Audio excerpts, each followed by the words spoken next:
remember several years ago, I was sitting a Vipassana 10-day meditation retreat. And I had done, many, many retreats by now and was very familiar with the whole process of what to do and what was the technique and, how to proceed. So, it was all about purification of the mind through the sensations and breath and observation of things as they are. And in this specific retreat, it was out in, kind of a very sort of remote region in Canada outside of Montreal. And I remember sitting there and it was again and again and again this immense feeling of grief and loss. And not for a specific person or, something in my life that I had lost that was tangible, but it was the loss of my former self and the understanding, the realization that I could not go back to being ignorant anymore. I had all these memories of my time in college, this time before I had entered very seriously the spiritual path.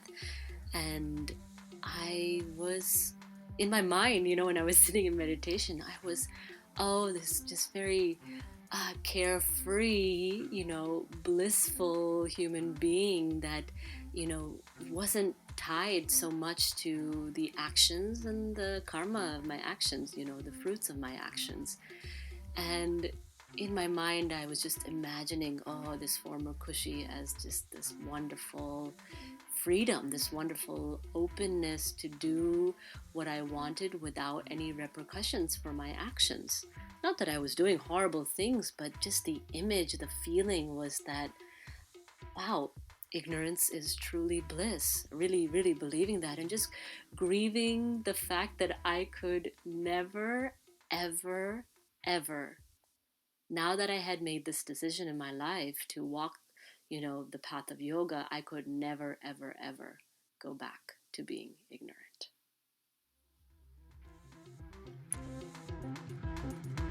Namaskar, friends, and welcome to Atha Yogānuśāsanam. This podcast is devoted to bringing the ancient teachings of yoga to the wild and weird world of the modern 21st century.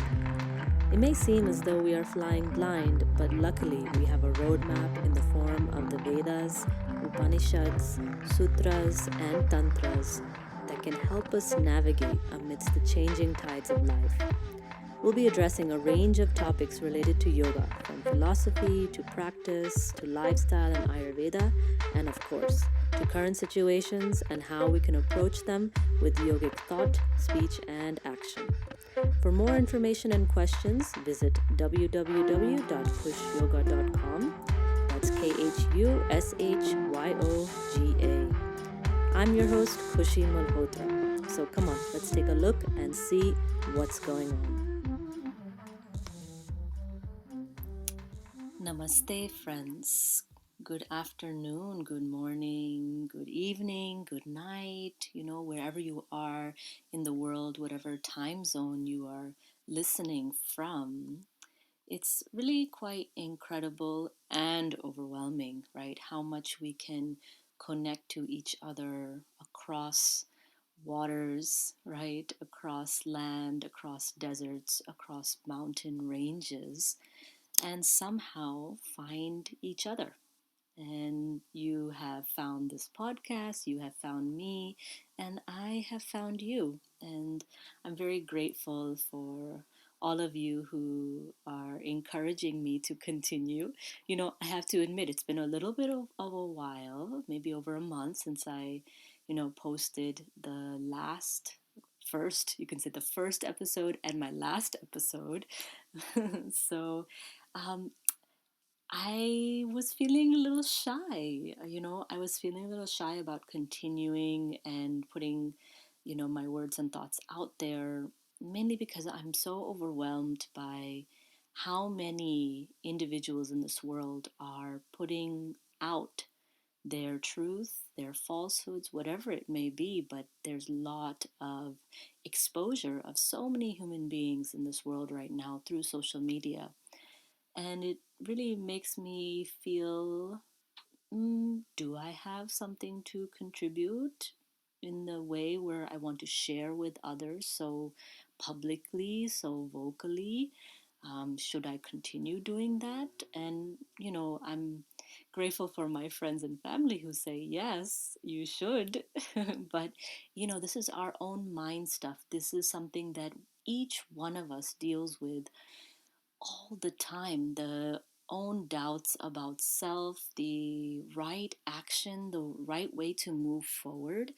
And I feel that this is an important topic. And, the topic itself had been in my mind since I recorded the first episode. And it was definitely, I knew that this is what I want to talk about. I want to talk about the kleshas. I want to talk about the root cause of all our suffering, all our pain, what causes bondage for human beings on this planet. And the kleshas, talked about in Patanjali's Yoga Sutras and even before that, are about the afflictions or the obstacles to our own inner knowing, our own buddhi, our own peace, and this flow of intuitive knowledge that can come forth, right, when the kleshas are not existing in that moment.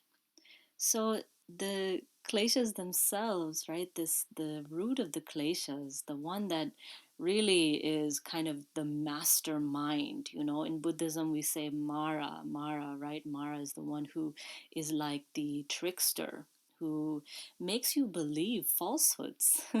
And the falsehoods of who you are, the falsehoods of what is important, what is not important. Even now in the spiritual world, so much Mara, so many tricksters around, right? We have to be so careful in the current age, especially in the age of Corona, whatever is happening in the world, right? In India, we say it's the Corona Kal, right? It sounds very ominous, but the time of Corona, the age of Corona, where it's a new reality for so many people, new reality for those of us also, trying to make the world a more unified, harmonious place, and at the same time, still working on purifying ourselves. So, there's a recognition that the perfection has not been attained of our own inner bodies, our own energies, but we still feel called to share, to teach, to inspire, in the moments that that alignment occurs, that is possible for us, to share energy, to share a kind word or a kind gesture for another person or being on this planet. So, where do we begin with these kleshas, right? It's the beginning is in the very first impulse of life itself, right? The dance of, you can say, Purusha and Prakriti, and this dance of the active and passive, the manifest and unmanifest, right?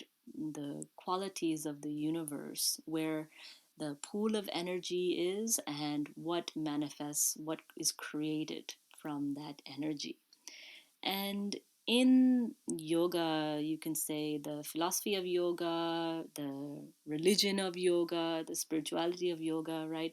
Everyone has a different word that they like to use for what yoga is, depending on their place of birth, depending on the current time period. So, I really encourage all of you, be very loose in your definitions, right? Let's not try to attach so strongly to our preferences and likes and dislikes that we exclude others. And I think for me, this is the most saddening part about everything that's happening in the world is exclusion, exclusion, exclusion.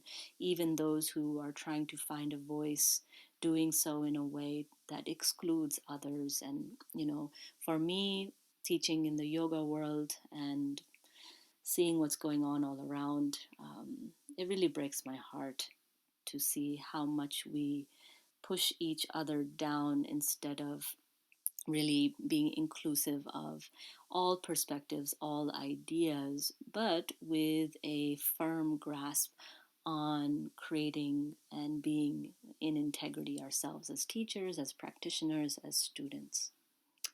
So back to the first two, right? Purusha and Prakriti.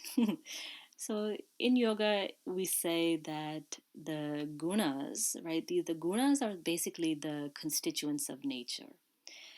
And they're very important. So the whole universe is said to be created through these three aspects of this creative potential, right? One is sattva, which is characterized by light. And sattva is what really keeps the higher purpose of life in full view, right? It's that clarion call that drives us, that guides us amidst whatever happens in our life. We always find that North Star. Whenever we look up, whenever we're lost, that North Star is there to guide us. And that's sattva, that's the principle of sattva. And then rajas is there. Rajas is the movement, right? Constant activity and movement that really feeds the attachment to worldly objects, right? It keeps us, I feel it's a very human kind of trait, right? It's what we know, it's what is familiar to us. Very rajasic movement, activity, constant attachment to things in the world. And then there's tamas, right? Tamas is the quality of inertia, right? That which makes us kind of slothful or fatalistic or uninspired. And it definitely leads to a lot of dullness and confusion, right? Confusion about the path, confusion about ourselves, insecurities about who we are and where we're going. So these three constituents, right, of nature, of Prakriti itself, Sattva, Rajas, and Tamas, their combination, their permutations, right, they all lead to different aspects of our personality, different aspects of our emotional being, our mental being, our physical being. And the awakening of these five kleshas or afflictions, right?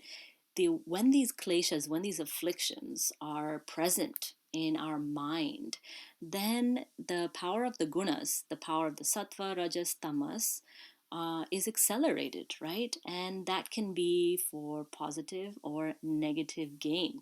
When we talk about the kleshas, it's really about obscuring the light, obscuring that which is true, obscuring wisdom within ourselves. So it really causes a foundation to be created that connects cause and effect and brings action to fruition, right? So this cause and effect chain of karma is motivated so much by the kleshas, motivated so much by the, five main causes of our suffering that, when they arise in our mind, because of what's stored in there, when they're arising in our mind, they are then, carrying forth the chain of cause and effect to be present in our lives.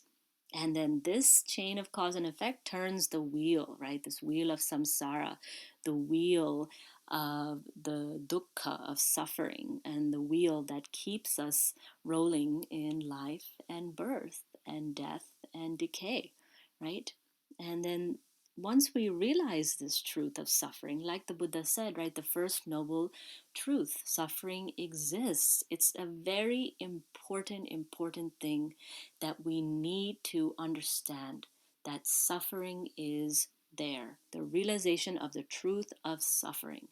Once we realize this, once we know it, we can replace ignorance with wisdom, with avidya with vidya, right? And this is really, truly the first step to, I can say, beginning the path of yoga, because we are realizing that so much of what we thought was giving us happiness, joy, is actually binding us. It's causing, chains and shackles to be attached to our legs and feet, and not letting us be free in our movement, in our liberation.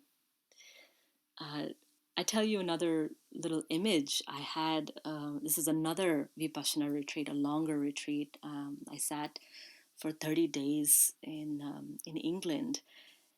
And wow, at 30 days, continuous silence, continuous inner work, inner purification, you come across a lot of these kleshas, come across a lot of ignorance. And there was something that was happening in my life that was, causing a lot of suffering, right? I was very much identifying with what was happening and, being the victim, which is, what we all love to do.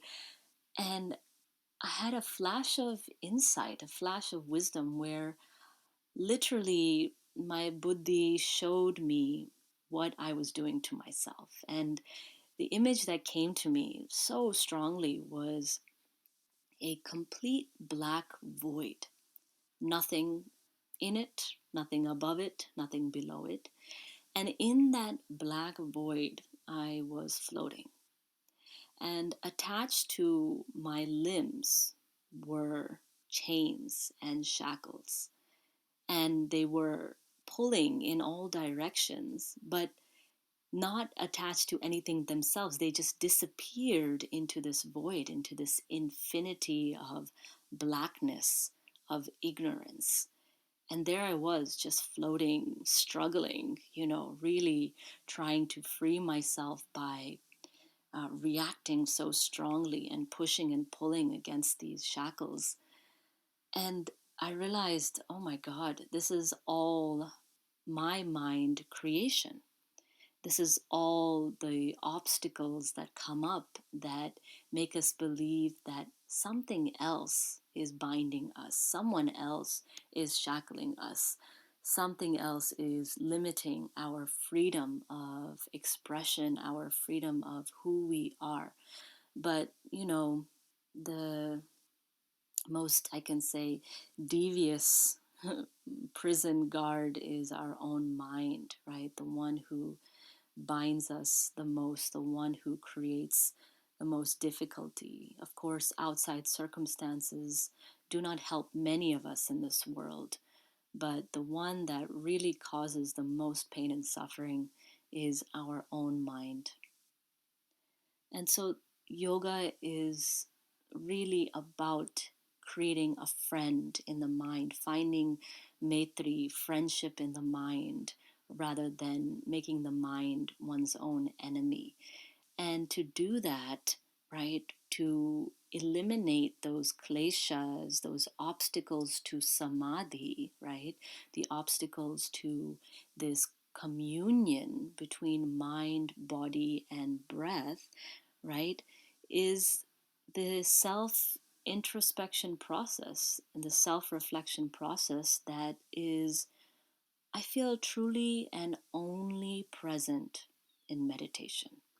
If we want to be free of this cause and effect chain that binds us, then one has to dive into the mind stuff, right? The chitta vrittis and the deeper layers of the mind stuff in yoga called the samskaras, or in our Pali language in Buddhism called sankharas, right? And the basic foundation, like I said before, is avidya, avidya, pure ignorance. And this ignorance is the root cause of all afflictions, of all the other four. If ignorance didn't exist, then the other four, right, couldn't manifest, because ignorance is the parent, it's the one who births all of them.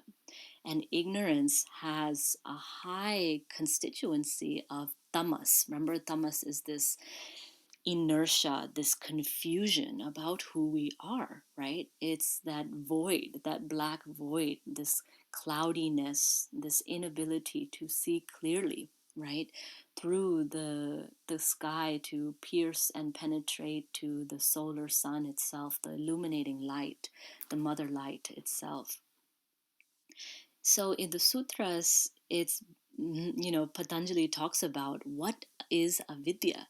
And he says that avidya is basically mistaking impermanence, impurity, suffering, and non-being for eternity, purity, happiness, and pure being, right? It's false, right? Whatever we are considering, whatever we are grasping, we're grasping onto a false sense of I, right? The false sense of understanding and believing, really truly believing that I am this body.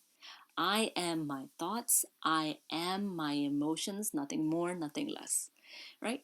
And for so many people on this planet, so many human beings, I can only speak for my brothers and sisters of the human being race, right?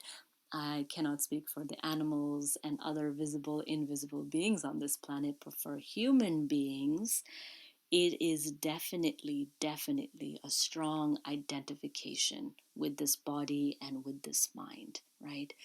And through the practice of yoga, right, it's really about loosening that identification, right? Really feeling that this body is like a garment that can be cast off, and that, you know, in Sankhya, or in the Bhagavad Gita, it says that, you know, believing that I am this body is like believing, taking the rope for the snake. When you see a rope on the road, and it's a little bit, during that dusk time where you can't quite see clearly, right? And you see this figure on the road, and you get intensely afraid because you think it's a snake and it's about to attack you, and then you go into fast forward of going to the hospital, and am I going to die, and then did I make a will, and all of these things, right? So it's same thing we do on a much deeper and much more scary level, I can say, with our own body and our own mind stuff, our own chitta vrittis. We truly believe, right? And that this is who we are, and this is how we've always been. But yoga and other practices give us a glimpse, and so many beings on this planet are being given a glimpse out of their normal complacency and out of the day-to-day affairs, which can be frightening. It can be very confronting to see that what we've given value to actually has been causing us suffering and causing us to be tied in a way that we didn't even know, right?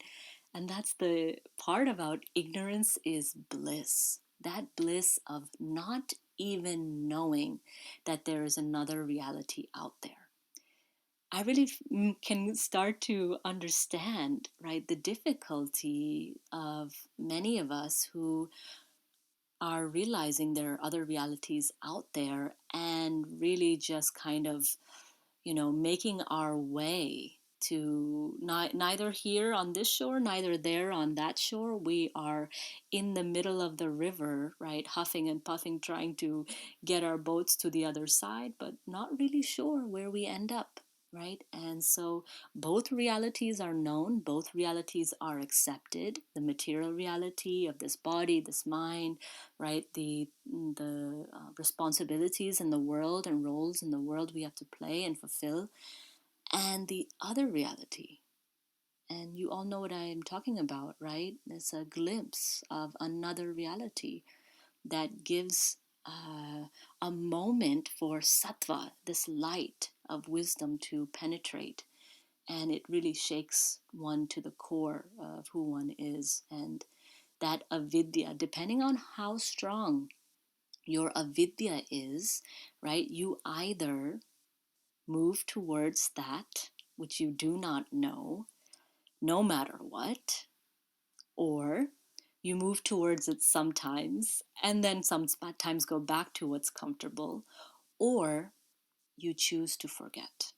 You choose to forget the experience, you choose to forget the feeling of illumination, because it represents an unknown that is so uncomfortable that one cannot bear it. And it's easier to just go back to the ignorance is bliss, the ignorance is true way of life. From avidya, right? From avidya. And I have to say, avidya, I don't want to talk about avidya as though it is a negative. Nature itself is as it is.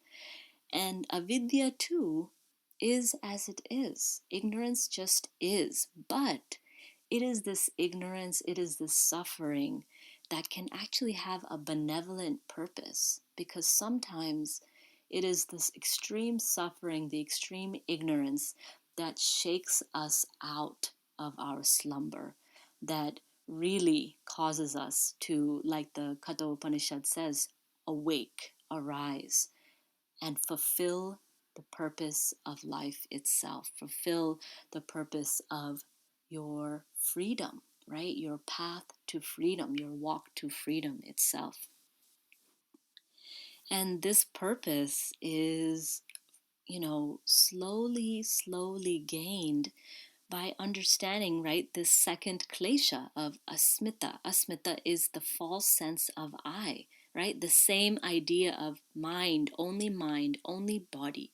That idea of turning a blind eye to our purity of our consciousness, right? That there's an aspect of ourselves that is pure, right? That is able to give one's inspiration and motivation to continue to, address this mystery, address the unknown. And it's this asmita, this false sense of I, the ego, right? Strong ego attachment, either, you can say it can be either extreme insecurity, right? Or the extreme, security within I, that I am so wonderful. I know I am the one who can show the way, even, right? And it's this I that makes one extremely allergic to change, extremely allergic to the perceptions and ideas of others. And it really begins to rationalize what we call as raga and dvesha. Raga is our attachments, and dvesha is our aversions, our likes and dislikes. So we rationalize, we create these wonderfully woven stories about who we are and why we are, and wonderful creations of our own self, and image of our own self. Even God is in our image, right? I don't know if we are in God's image, but God is definitely in our image. And we create these falsehoods, and then we try to make everyone believe them as well. Right? We try to make everyone come onto our team, so to speak, and create division amidst ourselves, amidst our commonality, right? And it's this rationalization of raga and dvesha. Raga and dvesha, right? These are the next two kleshas, the next two obstacles to our sattvic nature, the sattva aspect of our being. Raga, right, really stimulated by this, the rajas, the very active part of prakriti, active part of our nature, right?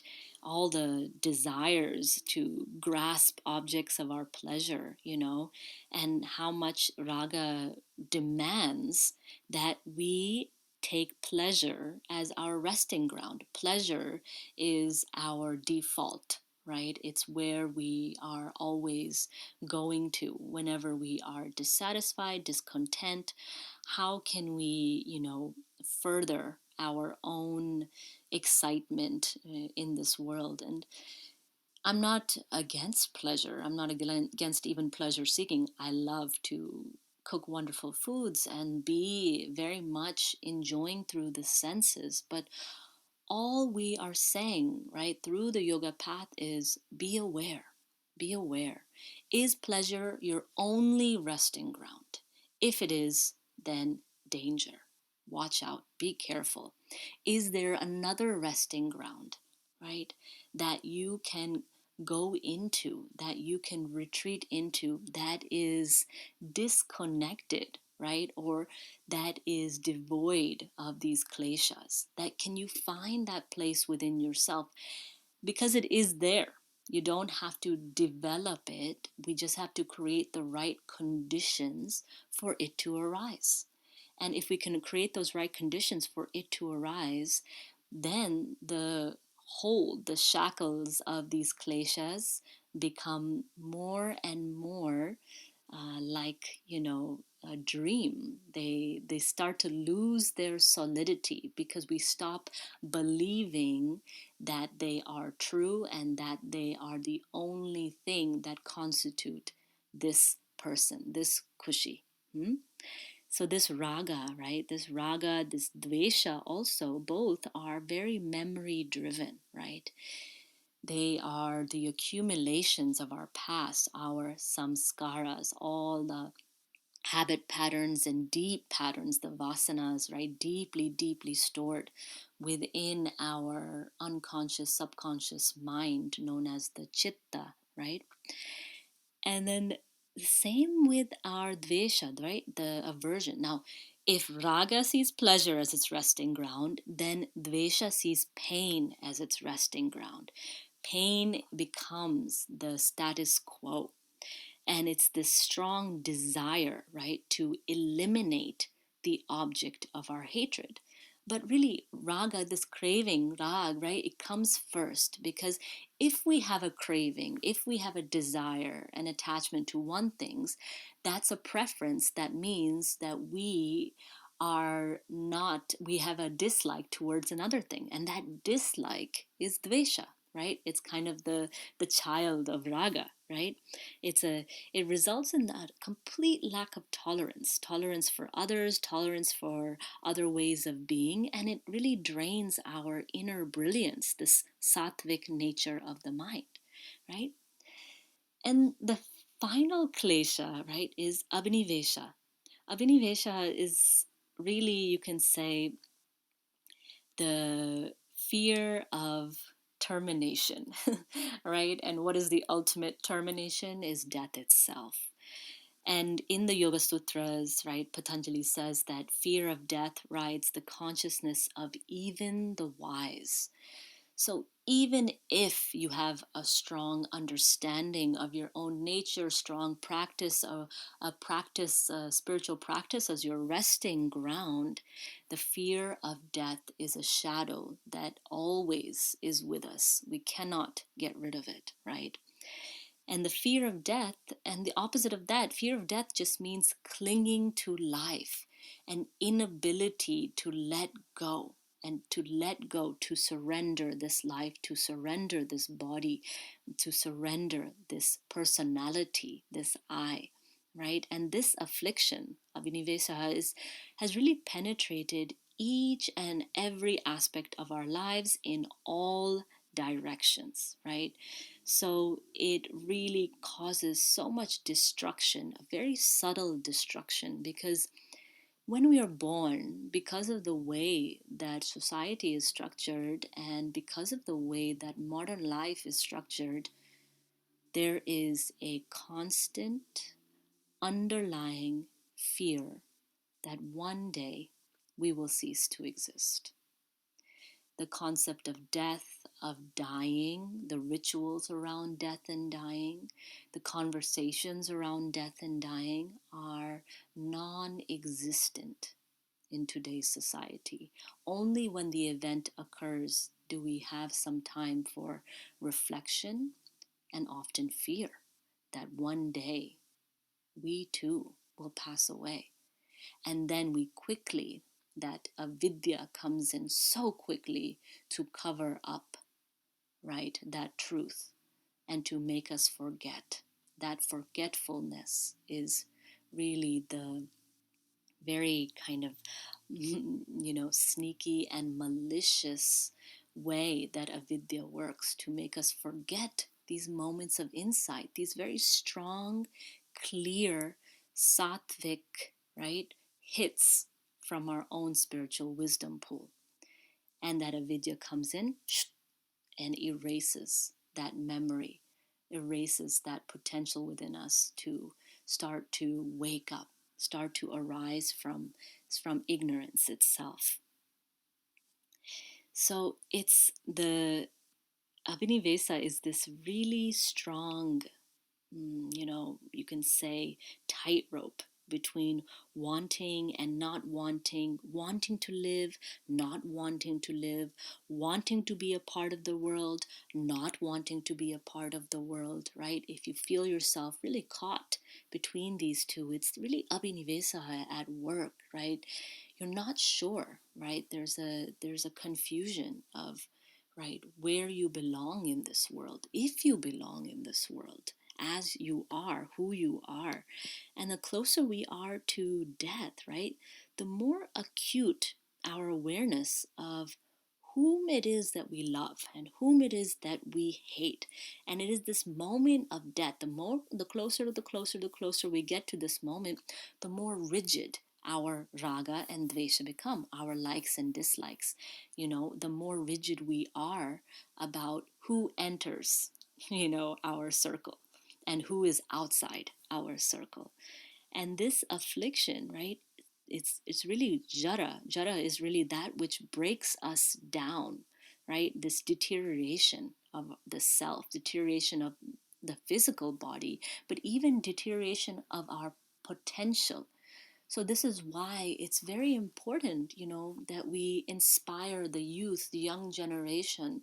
And actually, I feel that they also are inspiring us. So many of them are awaking so early on, because that is the time when we have strong prana shakti, right? Strong energy to face the kleshas.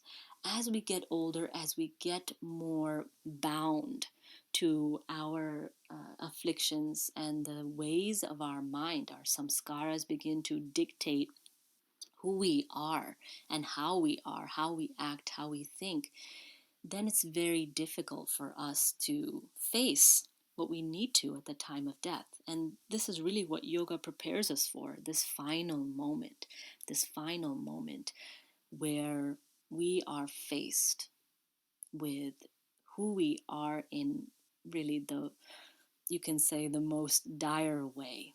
All the actions, all the karmas, all the fruits of those karmas, right? Everything comes to the very forefront of our minds. And of course, that comes to the forefront which is strongest, the strongest samskaras, the strongest habits, whether it's hatred or anger or resentment or doubt or insecurity, right? They are there in the moment that we are passing. And what a mind to hold. What a mind to have in the most important moment of our life, right? That we can choose right now to prepare for those final moments. Every moment is a preparation for death. Every moment is a death. Every moment is a birth. Every moment is impermanence. Every moment is suffering. Every moment is samsara, the wheel of life and death, and how we are caught in it. Each and every moment is a moment for liberation as well, a moment to awaken, a moment to see it clearly, and a moment to really inherit our, our birthright of our sattvic nature, of light, of wisdom, of buddhi. So you can decide. The decision is always yours. You have that power, you have that responsibility, you have that right. That decision is your right. So I really encourage all of you, please, please, please make that decision for yourself. Please make your mind your friend so that we can really begin to usher in the Satya Yuga, the age of enlightenment, and help those caught in the mire of ignorance, help each other when we are caught in the mire of ignorance, to come out, to be free, to be successful on our path. Thank you so much. And I really wish you all the wisdom, all the energy to face these kleshas, to face your ignorance, and the enthusiasm to infuse your life with joy. This is really what Tantra teaches us. Infuse the senses with joy. Enjoy the things of the world in a loose way, as garments to be cast off later on. And take pleasure in your own awakening, finding your own way, and helping each other step by step. Thank you so much.